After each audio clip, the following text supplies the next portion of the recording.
This is Wednesday, June 5th, regular meeting of the Personnel Committee. Let me see. We have one board member that's attending online. Wendy, and call to order. Chair Blackholder, Here. Director Askew, Here. Director Ferlito. Here. We have a forum. All right. So we have to do election of committee vice chair now. So is there a motion for anybody? I move that Wendy be vice chair. You like to move for other people. I mean, I think there's three of us, right? I know, there are three of us. I'd be happy to serve in that position.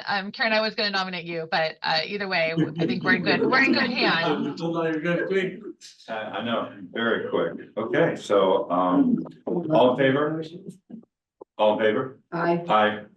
And it passes, so you're the vice chair. We call roll when someone's on. Right, we need a roll call vote when someone's on the. Okay, roll call. Director Askew, Aye. Director Ferlito, Aye. Chair Blackholder. Aye. Public communications? None? We'll go into our, item 5, which is discussion on action items. 5.1 is approve the personnel committee minute meeting. Is there anybody in the public? Do we have a public at all anywhere? We do? Anybody from the public wanting to? No. Okay, so, is there a motion to approve the minutes for May 1st, 2024 personnel committee meeting? So moved. Is there a second? I'll second. Second by Askew. All in favor, roll call? Roll call, yeah. Roll call, yeah. That's what I said. Director Askew, Aye.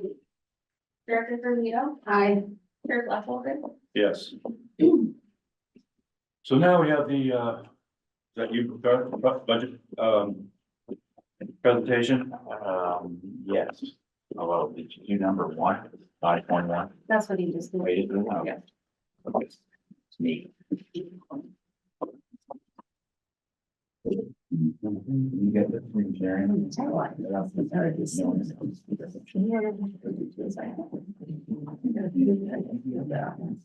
just a great thought. Please do.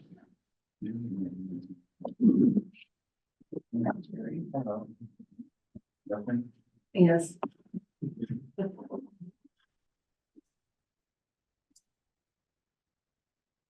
Okay, here we go. This is the fiscal 2025 budget. We looked at these numbers a couple of times in the past at the last board meeting and last month's committee meetings. And the operating numbers have not changed from what we've seen in the past. Just to review quickly, our major budget components in the fiscal 25 budget. Disposal fees are increasing. MRF revenue is expected to increase based on a slight increase in volume and continuing stable high product revenue. Total revenue is expected to increase about 11%, and employment costs are expected to increase about 8.4%. That is a factor of step increases for existing employees, labor negotiations that are going on with a couple of units for new bargaining agreements, increase in health insurance costs, and a slight increase in our workers' comp costs. Other non-salary costs are expected to increase about 19% over the 24 budget. The biggest items in there are recycling costs, which are the costs of Keith Day processing the green waste material that comes through, and also our environmental costs. And that has to do a lot with our landfill gas operation, which is maintaining and repairing the LFG field and also the LFG engines. Bottom line, expect to see an increase of net income about 6% over the 24 budget.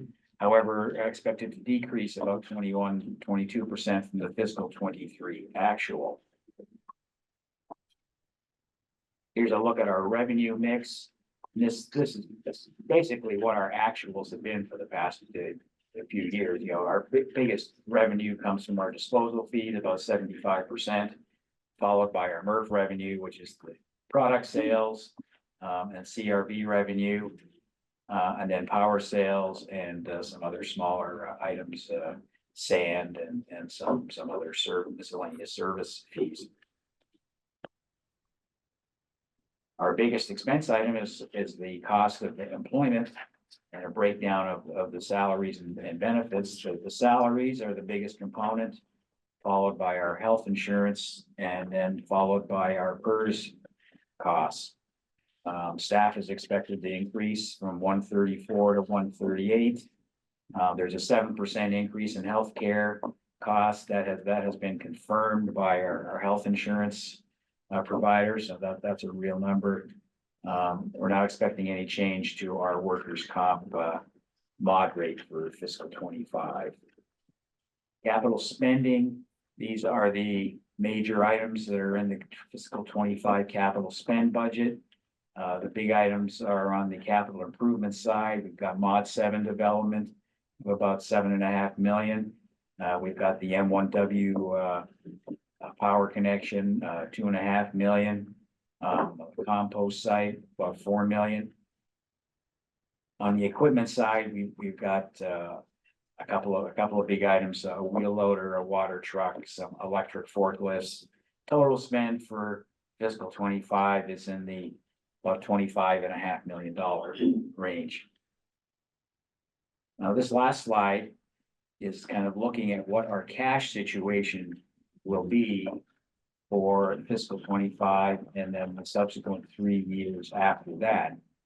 So what we're doing is looking at what our cash number is at the beginning of each year, and then adding in what our income's going to be and what the cash impact is.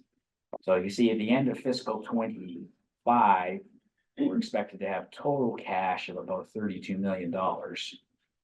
And then from that 32 million, we have designated cash. We have our cash operating reserve of 20% of our operating costs, which is a mandated item that we have every year. And we also have our capital reserve. So that's about $14 million for those two items. And then we have our other sort of legislated reserves of $2.5 million. So by the end of fiscal 25, we're expecting to see a drop in our cash from about 47 million to about 15 million.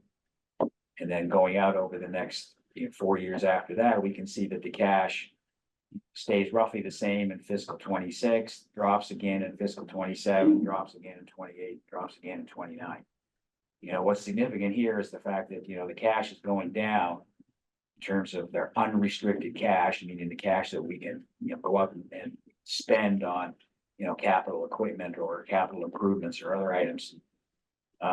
And going up past fiscal 29, it very likely will drop again. So what we have talked about in previous meetings is maybe the need to have a reserve for calipers costs, a reserve for closure costs. These numbers do not reflect any type of reserves for those items. And if they want to be built into the plan for ReGen, there's going to have to be some, looking at these numbers and figuring out what to do. But the key thing, I think, is to just understand that over the next few years, the cash balance is going to go down, and there's going to need to be some discussion and action taken on how to address that situation. So that was a quick go through of the fiscal 25 budget. Any questions? I'd be happy to take. Question. I'm not a financial wizard by any means, but Carmel about 3 years ago started a section 115 trust that we put some money towards our unfunded liabilities. Do we have anything like that here? We do not have anything. No. We do not have anything like that here. It has been discussed in the past. However, that's something that, you know, ties up your cash, like you put the money in, and once it's there, you can't touch it again. So, you know, that's something that, you know, we would consider doing, but we have to look at it in the overall scheme of what our cash situation is. It does get some interest and growth. Yes. During that time. Yes. So I know it's a balancing act of where you want it, but it seems to have been good public relations in Carmel with our residents to know that we are at least putting some money away towards that. Yeah, Well, we do make a payment every year, yes, so do you we. know, to our unfunded liability, just like you. So, you know, that is happening.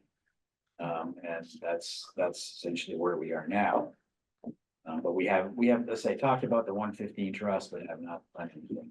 Okay, thank you. Okay, as we put some suggestions together for the board, 115 was one item that we did commit to looking at as an option for the unfunded liability or even the enclosure liability. You know, I think the concern with you know, you look at the 5-year trajectory is what are we gonna do on the shortfall of cash? So some of the suggestions from the last group was look at our capital spend. Do we need to spend everything that we said we are in the capital spend area? And then also the 20% contingency operating reserve that we have in place, which is a board policy to have in place. It's roughly about $10 million at this point right now. What do we do with that cash and how do we help, you know, solve the problem? You know, the overall concern is how fast we're spending on capital needs and infrastructure that we need to have. And we'll take a look at that before the next board update. I wasn't on the board during the pandemic, but did you forego a lot of capital expense? I during was that not time? here either during the pandemic. There wasn't an adjustment to the budget. And, you know, forecasted and implemented. And it was adjusting revenue mainly because there was the concern that revenues would drop Mhm. during that time period. There really wasn't any budget change to capital expenditure, as I recall. Yeah, I know in Carmel, they didn't do anything for a year and a half or 2 years, and it really has put us in catch-up mode. And so I didn't know what the district. Yeah, the pandemic certainly affected negatively ongoing operations, so progress did slow down, which generally results in slower spend. Okay, thank you.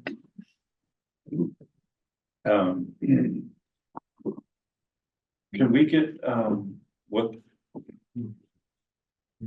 the impact would that be? I don't think we understand. If we don't pay, is that just, oh, that's okay, we'll just never pay, and then at the end of our lifetime here, we'll just go home? Well, because we are making annual payments in the year, we are essentially staying on top of our unfunded liabilities. Okay, Now, when you talk to the CalPERS people, because a lot of different cities and these, they all ask the same question. We have this huge unfunded liability. What can we do? Right. You know, are we gonna be in trouble down the road? And CalPERS has a way of looking at it where they say, well, if your unfunded liability is a certain percentage of your expected payroll, then you're okay. And we're in the you're okay category right now, according to CalPERS.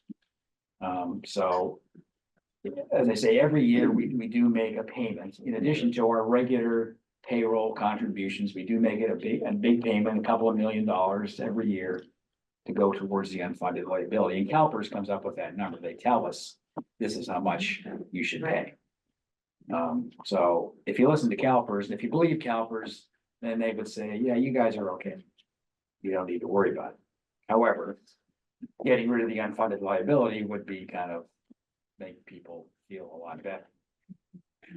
I remember looking it up, and I think the Fed has 4% of their funded liabilities, and California and New York are right around 5%. So it's not like everybody's following that much. It seems like we have a lot of activities going into the future, you know, with our ad hoc thing that. And so, and our cash reserves are going down. It looks like we should have back a couple of years ago, started figuring this out. Did you know a few years ago that we were gonna be dwindling down to zip? Well, yes and no. It's, a lot of it's driven by what our capital spend plan is. Right. So we come up with a new capital spend plan every year. And so, yeah, there maybe was warning signs a couple of years ago that maybe we were gonna start reducing cash. And there have been decisions made, to defer certain capital projects. And that's probably a stage we're at again today. We need to take a look at particularly some of the bigger items and decide, well, do we really need to do that next year or the year after, or can that be pushed out? And that's something that, need to be reviewed and decided upon. But, Right. but we have had many capital projects which do seem to get pushed out. We plan them and then decide, well, we don't need to do that. And that does happen. It hasn't been happening. It has. When that happens, because we're in the same kind of discussion right now. We use what's called a fund balance adjustment, so stuff you didn't spend is in this. Fund balance that you can then use for other things, is that something that you use here too? It would be somewhat similar in that, since we don't actually use funds, but it would basically provide us with more cash available to spend on other things. Right, Like if we decided we want to pay down the PERS liability or something. and this is different from using your reserves. The reserves are up there for rainy day. The fund balance is something that you didn't do some projects, so you've got this money and now you can put that towards something else. It's kind of an accounting thing, I guess. Yeah, well, we can look at it, from we operate and generate a certain amount of cash annually from just the operation of the site. And that money gets used for various projects, they could be capital projects, they could be just operating items. But what you said is right. Okay. Yeah, this is Wendy. I'm going to chime in real quick. So on the PERS obligations, we've spent quite a bit of time looking into that at the county. We did put in place the UAL, I think it's the 115 trust account. But then which I really support the idea of. When you really start to take apart the PERS, it doesn't make sense to fully pay it down completely because there's other than things that start playing out differently, especially when you're looking at leveraged county dollars that we get from the feds and the state. But I don't know if that impacts ReGen at all. In any case, I think it's a smart idea to have those funds pushed as much as we're able to into the 115 when we have one-time funds available. In terms of the capital budget for expenditures, I think, and I wasn't able to completely tell, but there's a whole bunch of recommendations that are going to be coming forward through oh my gosh, the words have escaped me, through our ad hoc recommendations around partnering and use of energy and partnering with Monterey One Water. So I do want to make sure that we're budgeting those in, even if we don't have specific line items, but that we're planning for some of those really big expenditures that could be coming forward over the next 5 to 10 years. Can you show me maybe where those are, or how we're accounting for that, or how we're planning for that, or thinking about it? Well, they're not in the budget at this time when we. Yeah, Okay. That's not been staff practice to include projects that aren't approved by the board. So Okay. it's, right now we have a study. A study is not a Yeah. project. And therefore it's not in the budget. Sure. I guess where would you foresee But as us? we look at a Uh-huh. master plan, Wendy, we Yeah. may say this may be the time for us to pursue that project. It'll be pre-conceptual, but it probably wouldn't not live in the budget until it comes to the board for approval. Okay, right. No, so I totally get that. I guess to reframe my question, where would you foresee us finding additional capital resources that would be necessary? Sort of knowing that we have these big capital needs that are floating out there in the future. Do we have accounts where we're kind of tucking money aside so that we'll have it available? Like, what would how is the ReGen team thinking about and planning for those bigger, longer term? Well, for one, I'll be really clear, we're not planning for any gas projects or any items like that, like, Monterey One Water would be. The only item that we do have in future planning is the cogen plant and its engine replacements. Go ahead, Scott. Yeah, she was, the question was to where are we gonna find additional funds, not the projects. So, in the response to that question is we are reviewing a existing contract, one of the regional customers, that's in progress. We, are also, going to be asking the board to have discussions with San Benito County about providing, service, recycling and disposal services for their communities. So there's a potential there for, additional revenues. What other? The finishing the 21 kV, making the connection to Monterey One Water will generate additional electrical sales revenue. So those are, and I think a little more long-term, we're looking at the green waste recovery, contract for the MRFs in San Jose. Planning for replacing that revenue as well.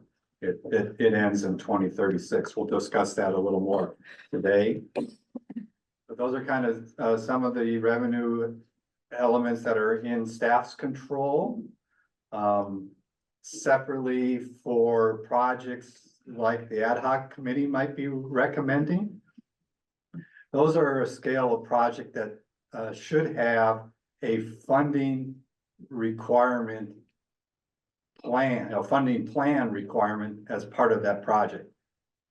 Right, right, okay, I guess my comment was maybe more general, like, and I think you've answered it, that, we don't really have anything set aside, and we're not strategic, like, in this budget, there isn't sort of this, the money under your mattress kind of thing, which I know, when I've got big projects that we're working to move forward, I'm always trying to pay attention to where might there be hidden money that we could access, maybe not hidden money, but money that's sort of tucked into these spots, that we can pull out when we need it. And I was just curious if that was something that you guys were thinking about, and where would we see those buckets? But I think I've got your answer. Thank you.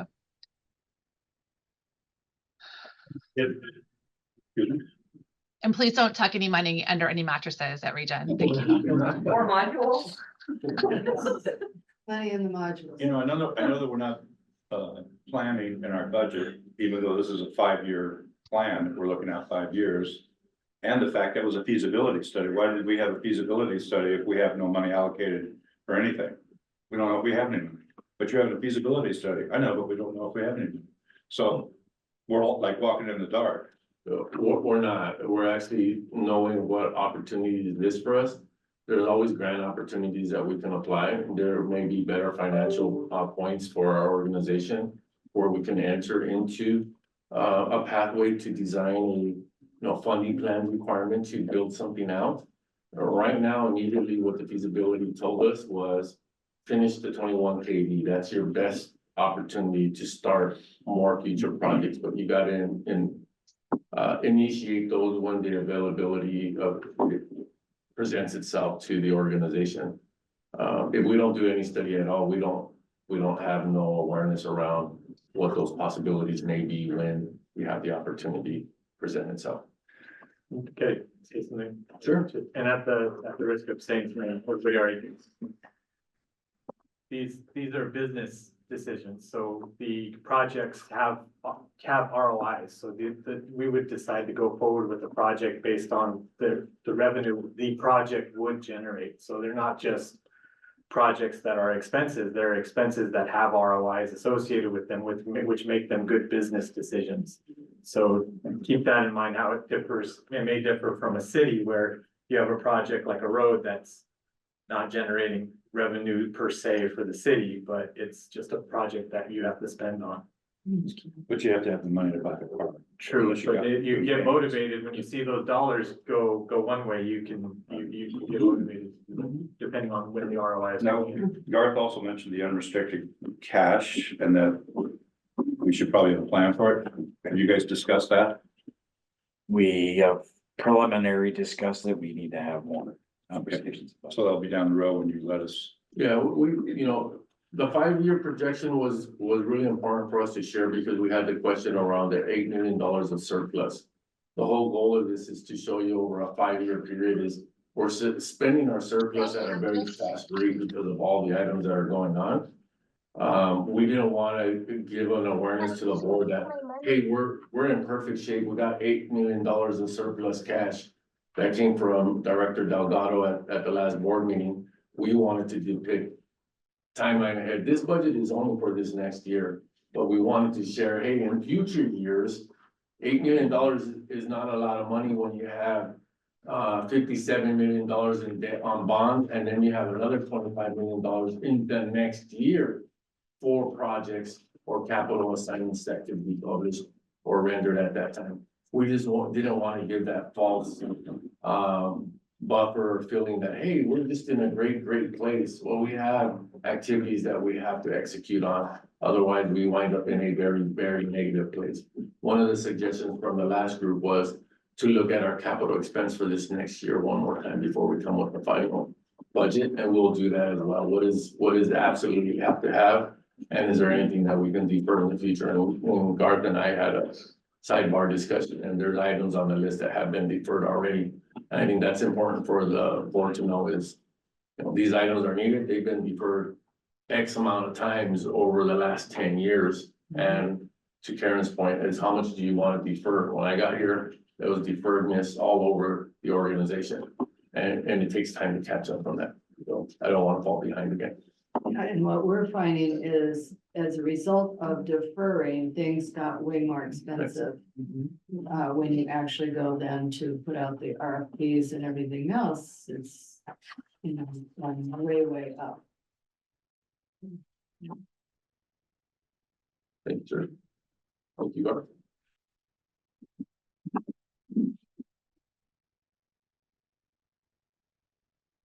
Okay, well,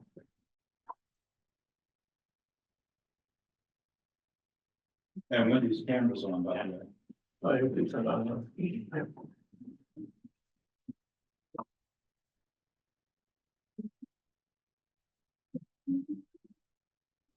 And my city council agenda is sort of, no, I haven't read it. I haven't. Okay, so I guess, We just did 5.2, so 5.3. 5.3, the white draft white paper. Who's doing that? Oh, there it was.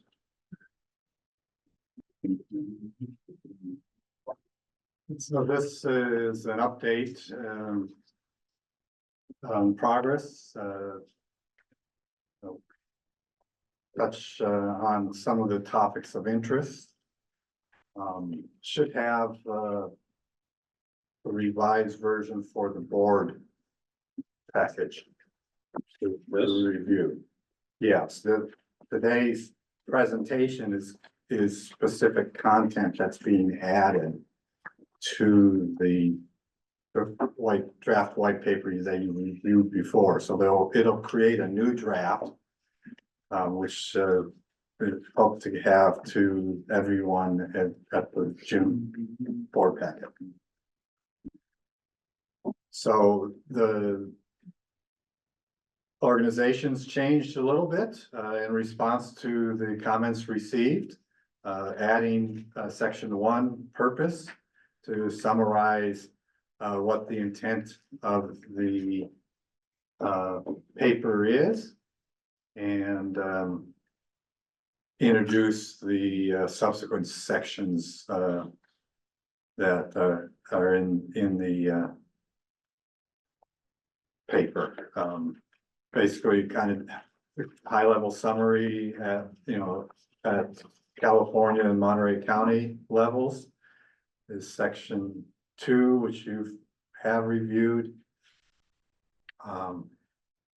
That was developed a little further in section 3 to be a little more ReGen Monterey specific. And then section 4 is going to get into more specific details to respond to the interests that the comments and the board has had. It'll give some background on historic guidance from the board that has influenced what has transpired over time since the mid-2000s.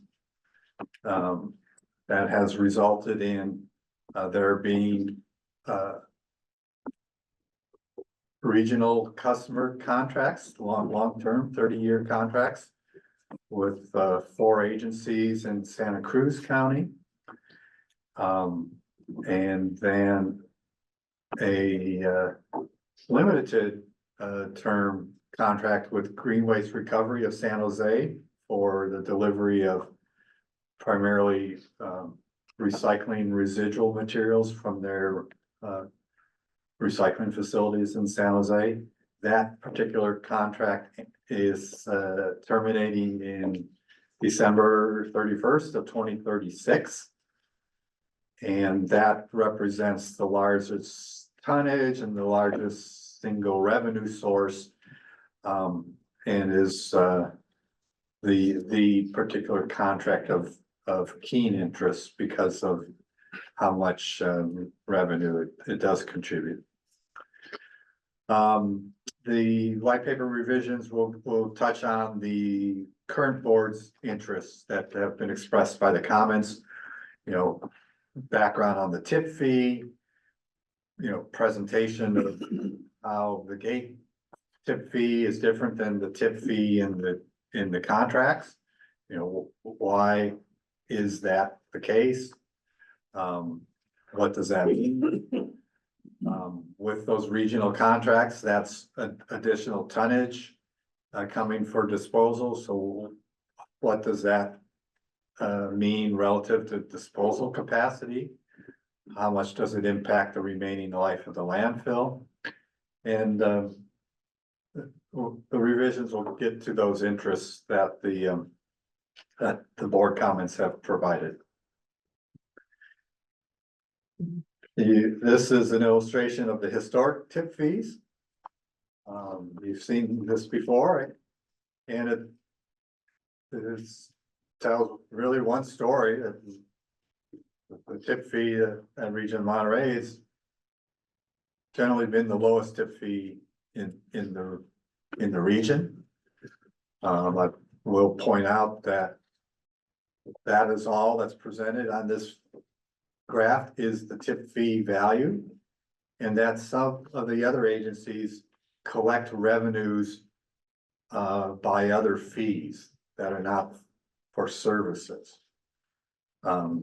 And so those other agencies can balance where their revenues reside, whether it resides in a tip fee value or in the other fee value. And so it's not a one-to-one comparison of in totality. That might be the impression that this chart gives. I'd like to kind of call out the level portions, the horizontal level portions of the ReGen's tip fees. They're around 1995 to 2003. There was no rate tip fee increases. And you know, economic times were changing.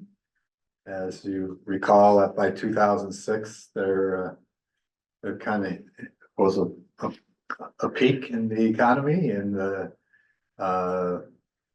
was a recession that was occurring after that, and that meant depressed business was coming.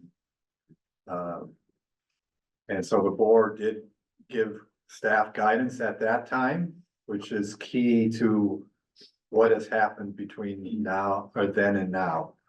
The guidance that the board gave was to diversify customers and diversify sources of revenue.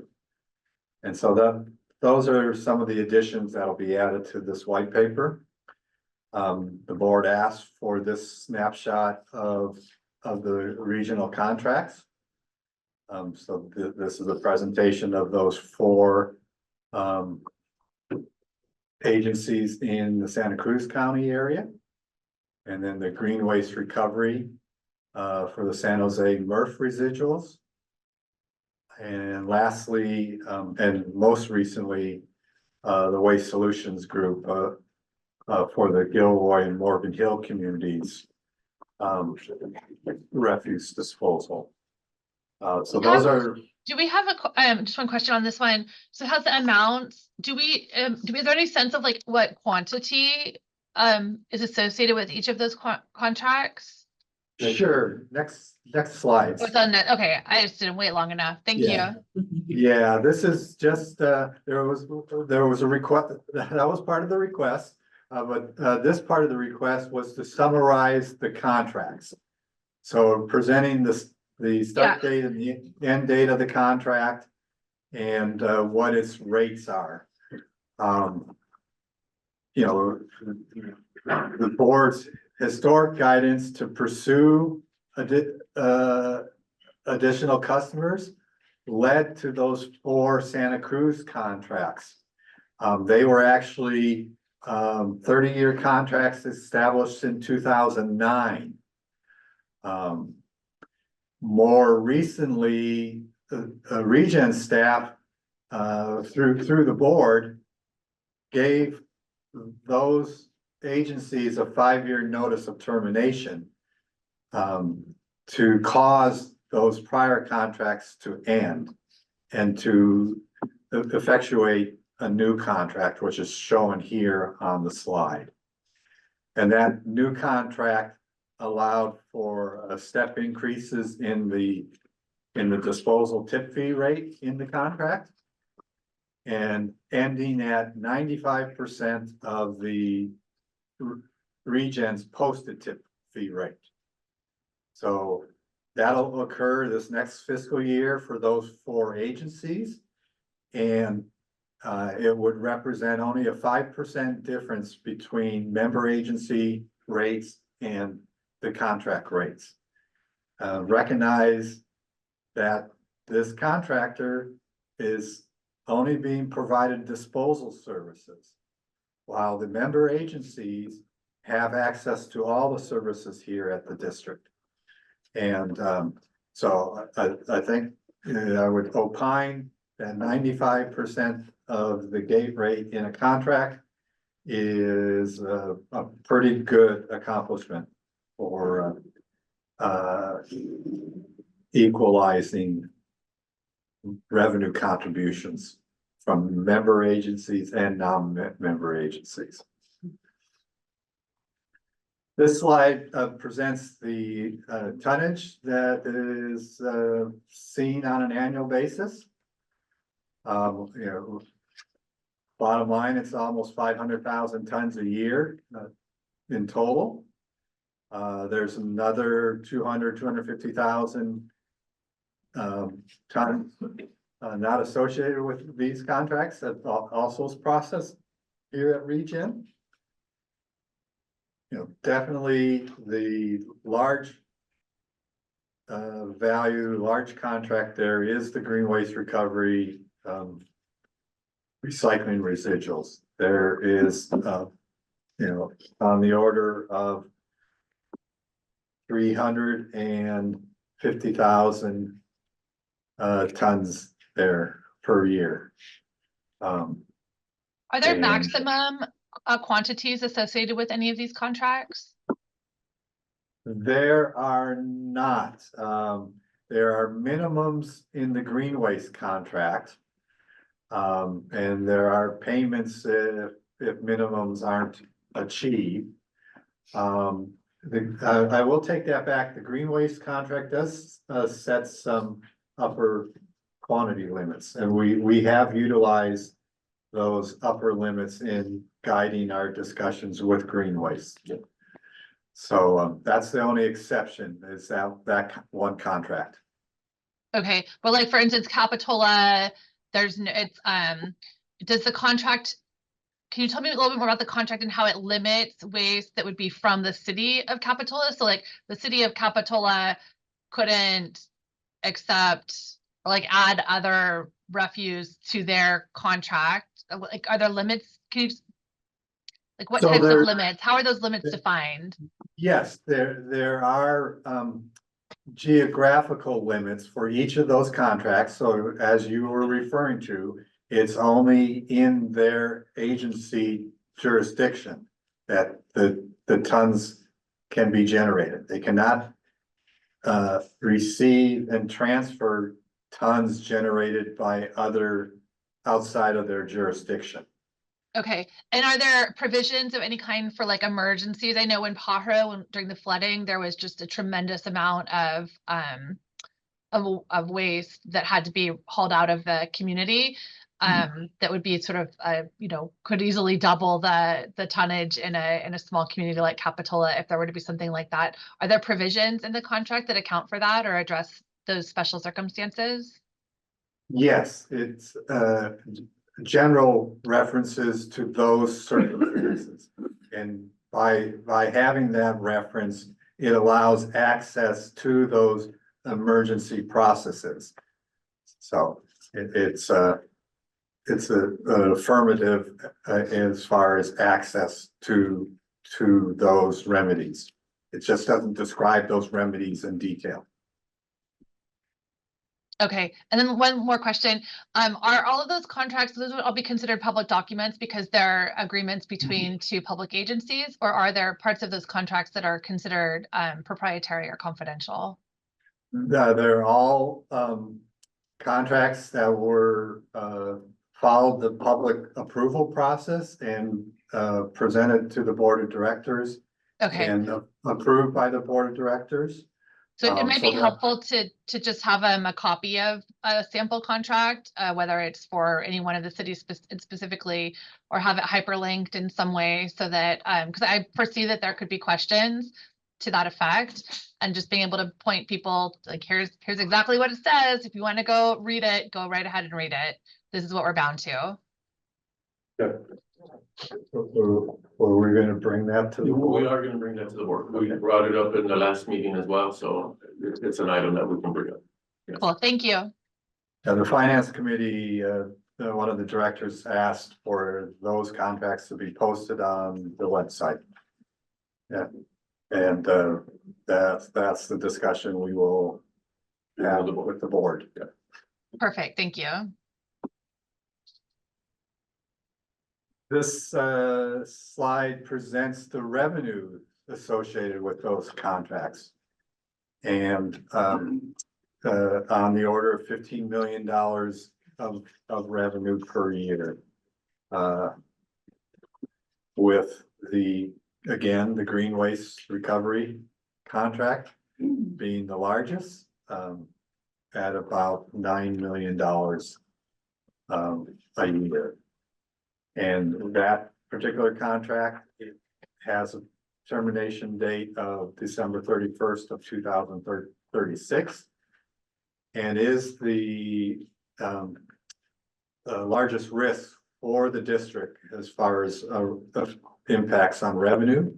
Staff has already had internal discussions about preparations and planning for that event, and looking to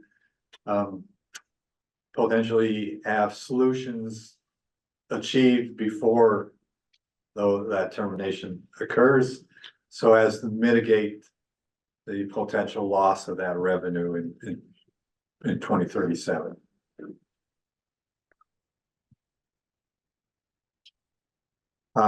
Here's a distribution of sources of where the revenues come from. Be it the regional waste there in the large light blue piece of the pie. That 19 million includes the $15 million from those regional contracts that I just referred to. Plus other customers that visit ReGen without contracts from those same areas. The brighter green slice of the pie is the franchise revenue from the member agency election contracts at the 11 million. So one can see that regional business is pretty substantial. 19 million versus 11 million. So, as I sit here, I see some other parties helping pay the bills to support ReGen's variety of services and significant facilities here.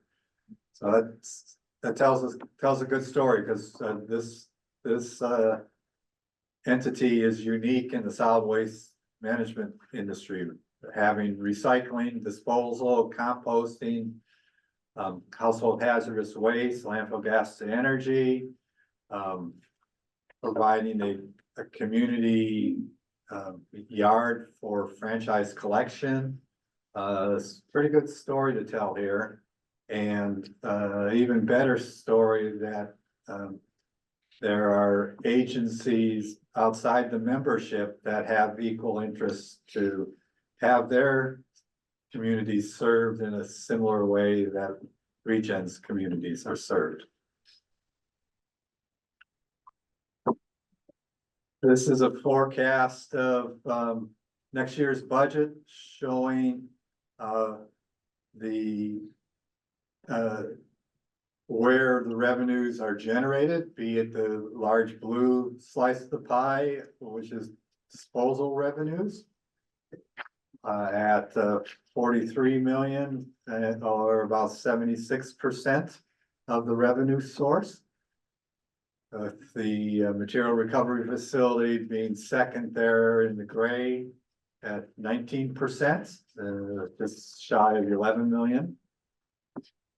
And one can still see in this depiction that disposal revenue is the greatest source of revenues. There in the chart in the lower right is kind of a historic presentation of the disposal revenue as a percentage of the budget.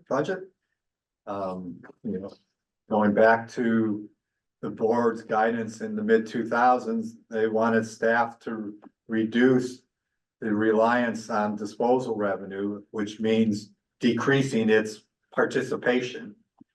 And that's what the chart shows, that in 2017, it was 87+% of the source of revenues, and forecasted to be 76% next year. And fiscal year 22 actually ended at 64%. So that was probably the peak of performance in reducing reliance on disposal, was in 2022. But nonetheless, there's 76% is probably 20% less than it used to be when the board gave that guidance. So it's a decent progress. Some of the comments from the board on the white paper were, well, what's the impact of the added disposal tonnage from those regional customers? And this is a presentation of 3 different scenarios of trying to predict how much life is left in the landfill.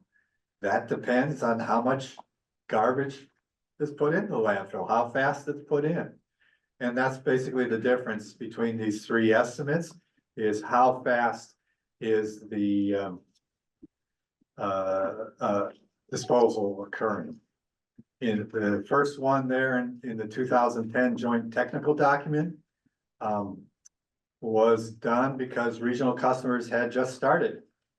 And the staff at that time made a projection of how much additional tons would be brought in by the regional customers. Coincidentally, that ended in 2036, to a large extent. So it kind of matched what our current scenario is of, the green waste contract ending in 2036. The first estimate had a lower rate of receiving garbage. And thus it resulted in a longer remaining life of the landfill, predicted at 137 years from 2024. The two scenarios A and scenario B were just completed, and that the disposal rates were different between those two, but more align and bracket what the actual experience has been with those regional contracts. And with those assumptions, the remaining life is predicted to be on the order of 119 to 129 years from 2024. So these are all consistent with staff's general connotation that there's more than 100 years life remaining for the landfill. The board also asked for, well, what about other landfills? What's happening at those landfills? When are they closing? And this is a presentation of that information.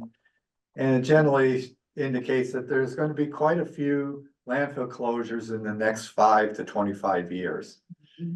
And that, could provide business opportunity in those later years for those operators that have landfill capacity available. So there could be opportunity for ReGen, in the future. So those are kind of the areas of interest that the board comments have had reflected, and the white paper is being revised to include this information and some guidance around it. And that hopefully will be in the board packet this month. I have a question. So because we have so much greater years ahead of us in our landfill compared to some of these others, and you said this will be an opportunity for revenue in the future, is that something where there's going to be kind of a desperation for some of these, like where they're going to take their disposables? Sure, in economic conditions, the supply of landfill space is lesser. But the demand hadn't changed when those landfills closed. Carmel's waste generation today is likely to be the same tomorrow. And so it needs a place to go, but there's fewer places to go. Supply and demand results in higher prices, higher value for that limited commodity. Director Perdue, I think it's an opportunity for us to see what these landfills are doing and those communities around them are doing. Since we have a substantial amount of more life, we could be the beneficiary. A lot of these landfills that are noted here are in and around our area. They'll just start coupling over, counties. With the knowledgeability of 2036 and the unfavorable agreement with green waste recoveries that's in the white paper as well.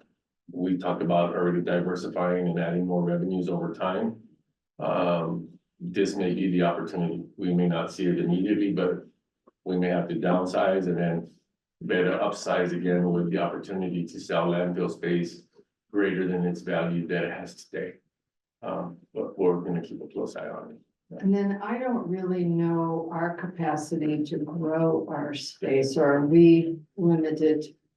What we got is what we got Okay, under the existing permit, unless we decided we wanted. It would, to try it to- would require a land acquisition, which is challenging in this area, and it would also require a use permit to allow that use of land for this purpose. so that might be very complicated.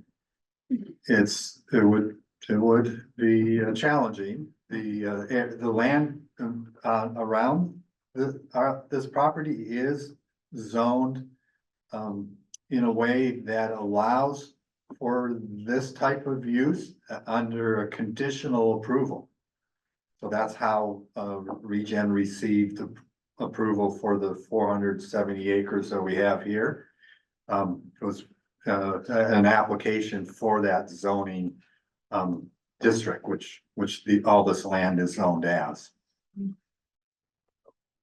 It's possibilities are there, but they would be challenging to effectuate and accomplish.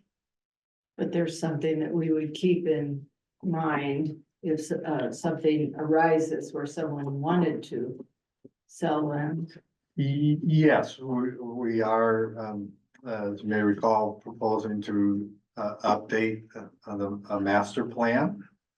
And the master plan will look at the constraints that the existing property has.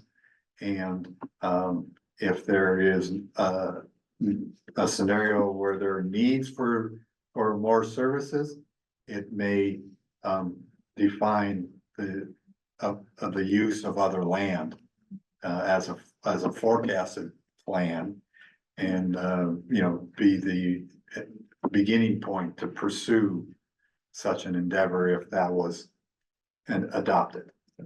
We have intentionally put feelers out there with all the landowners in and around us, including Monterey One Water, on land availability. We're highly interested, and we're definitely interested in working out a plan. So knowing this well in advance of 2036, well in advance of termination dates is leverage for us as well.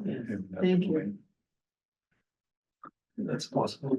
So, as a public agency, and there are potential circumstances where public needs may be so significant that they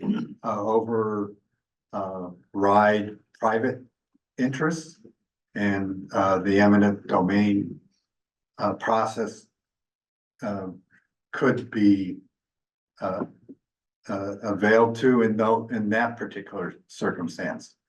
That can't be done separate from the permit requirement as well. I mean, that goes hand in glove. Sure. And I generally view the eminent domain process to be like the land acquisition process, a way to get the property and then allow the permitting to go from there. Right. Yeah. Thank you. So in a couple hundred years, instead of lettuce, bull, Little Valley to be. Don't go there.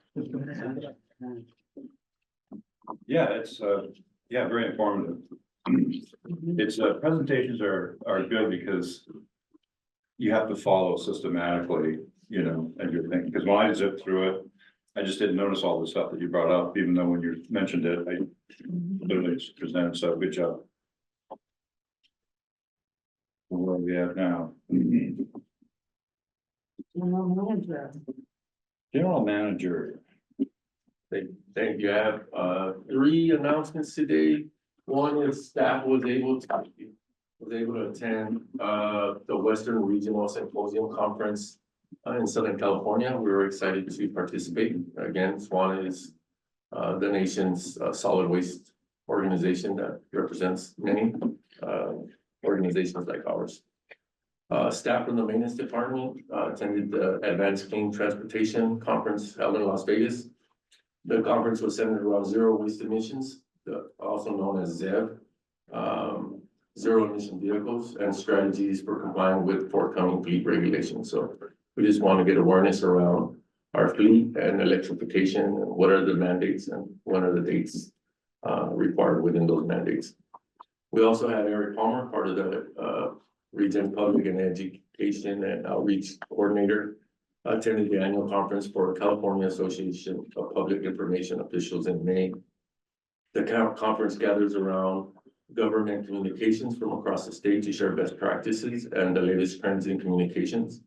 Eric was also elected and introduced at the conference as social media chair for the association of their board of directors. So we're really excited to be expanding and going out and expanding our network opportunities with other organizations and other state organizations that are organizing opportunities for to communicate laterally with other organizations that represent communities like ours.